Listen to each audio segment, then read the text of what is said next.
Hey everybody, I'm going to show you something really awesome today. It's called Google Books and Google Scholar. You might not know about these, and I really didn't know about them, to be honest, before I took a course this summer. But I really think that these are two awesome resources that you can share with your students to help them improve the richness of their citations. I think the biggest problem when you have students write papers is them going to Wikipedia for everything. I mean, I'm guilty of that as well. But this is great because you can search books that are online or search scholarly sources. I have to tell you that Google Scholar is a bit more advanced as far as the reading level and the amount of information that you can find. Because the information is just dense. These are people working on their graduate degrees posting up research and all those kinds of things that I don't want to think about. But basically, it's great information if you really want some thick, deep information on subjects. That said, books covers just plain old books that you would find about almost any topic. How many? Well, let's look at this Browse Books. These are all the books that are available for you to read online. It's pretty cool because not only are there lots of these books just free, just ready for you to read online that are interesting, but there are also a lot of really good books that are just interesting. You'll also notice here that there's also magazines that are available. Of course, what would we do without Weekly World News? Yikes. There's Life magazine now, which is great. There's lots of great stuff from them. And there's also technology and engineering, so there's lots of more dense, more specific kinds of books. But I mean, this goes even further, goes acoustics and sound. I mean, there's pretty much a book for anything that you'd want to find. I found some actually really awesome stuff on here that I can use in my music classes. So I mean, just this section alone right here, hello, this is perfect. So not saying that everything you read on here is going to be great, but you can find a lot of fantastic information. Let's just click on one of these and see what it's like. So I can, by clicking here, I can do a couple of things. Now, if we are in America, I could actually find this, try to look for this book in a library nearby, which is pretty cool. But since we're in Japan, out of luck. But I'm going to just click this, preview this book, and see what it has for me. So, understanding the Bible. So, when you're previewing books, some of the previews only show a limited amount of pages, like this says here. The total pages displayed will be limited, but it gives you a really good idea of what these books are like. So I'm going to keep going and see how many pages are actually available.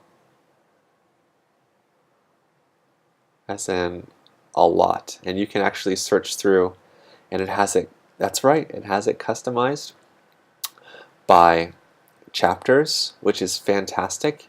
And another cool thing is that you can go into these books and you can search in the book. So I can search for, oh, I don't know, really broad, but I could search for Paul. And I can find everything about the word Paul. I could look up things about the early church. Maybe that's what I want to do. And I can also use modifiers. And I can look for specific words. Or I can look up things like Paul, but not Barnabas. I don't know why that would matter. Or Paul and not Saul. So it's pretty interesting that you can still use Google search terms and you can find annotated uses of these things. Now, you don't want to do everything because it's not going to give you everything you need, you know. But still, this is a great way to find citations in other books. Let's go back.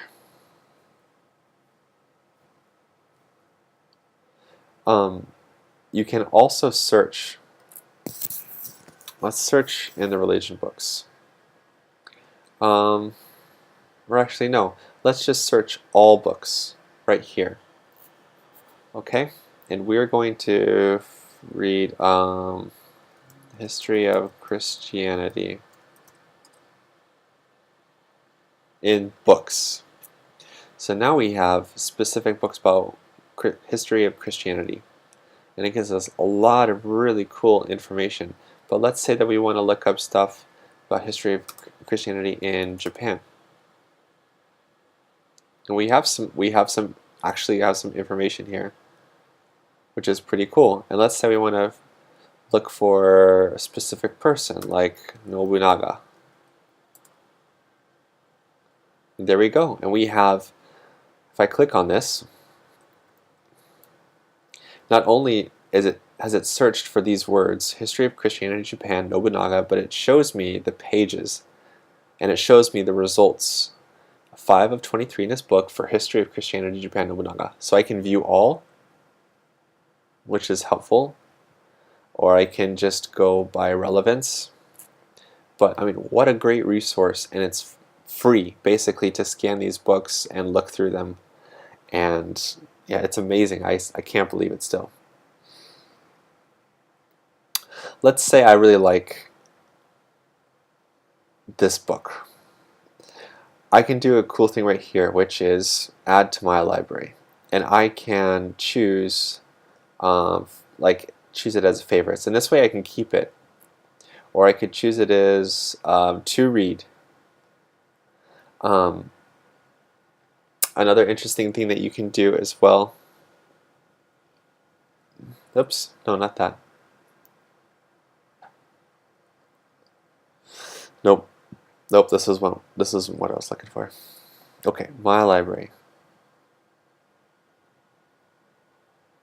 So, we can have all these different things, and I put this in to read, and that's nice and all. I mean, yeah, sure, I want to read it, but let's say I want to share it with students. I can create a new shelf, and I can say, this is for, let's make a shelf for apologetics.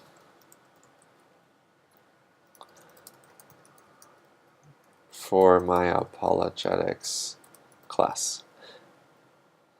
And now you'll see it's down here. It's basically like a tag. So now I can search Google Books for apologetics. And there's going to be tons of different books. And maybe there's a couple of here like, that said Mere Christianity, Mere Apologetics. But I could look up like C.S. Lewis. Here we go, Mere Christianity. And I can include this, and I can add it to my library of apologetics. There we go. So it's really great. I mean, you could find a lot of great information on here. I really can't say enough about it. I also want to look at something too with you, or show you rather. The collection of Life is fantastic.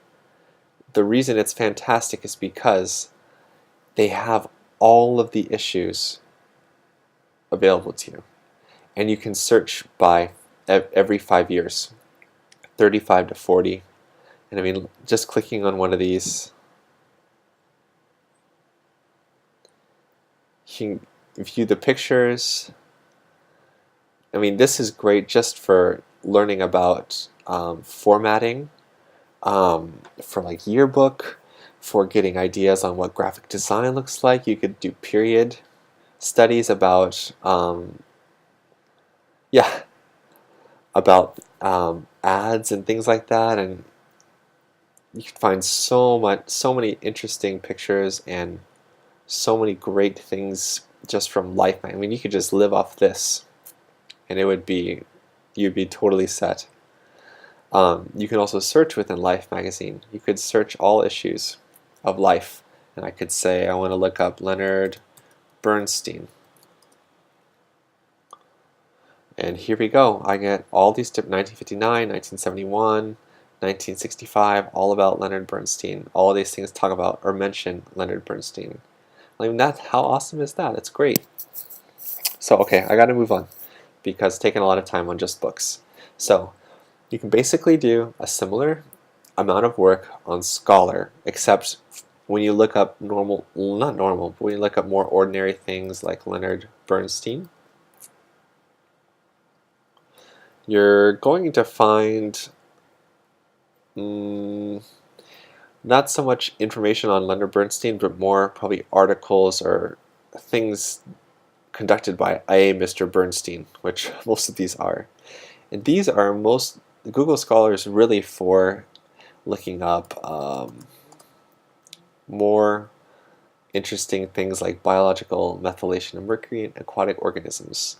Lots of these case studies and articles, which can be really, really technical, or you could look up Japan tsunami, and you can look at a bunch of different information conducted by a lot of these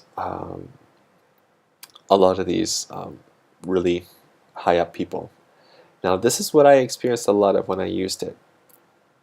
I got a synopsis of what the article is like and other people who cited the research, but to actually read the PDF, sometimes you're not able to because you need to log into a specific website. They might be free, but still you have to do it. And I didn't like that part as much. Or let's find one that's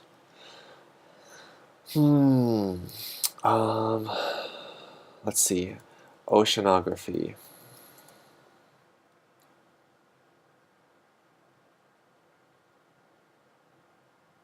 Here we go, ocean pH levels. So again, it's a case study, and to actually read it, you would have to be signed into this website. But still, if you're wanting to research this kind of thing, or we could even, oops, can't even spell English, as additional language. You could find things in here about comprehensive grammar of the English language. It's a book. Here we go, sociology of English as an additional language. I've actually been able to look up things about music and not Brian, but music and the brain. Lots of really different and really interesting case studies done to prove the connection between how music helps the brain react better and how it operates better. Let's look at one of these, if it loads. But hopefully by now you get the idea that what you can do with this is pretty fantastic.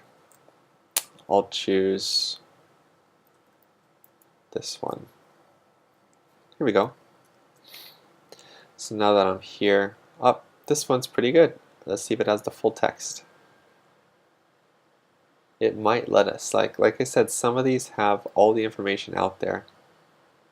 Here we go. And this could be used, and all this information could be quoted and cited, which is fantastic. And let's say I want to keep that one and it works well for me, I can save.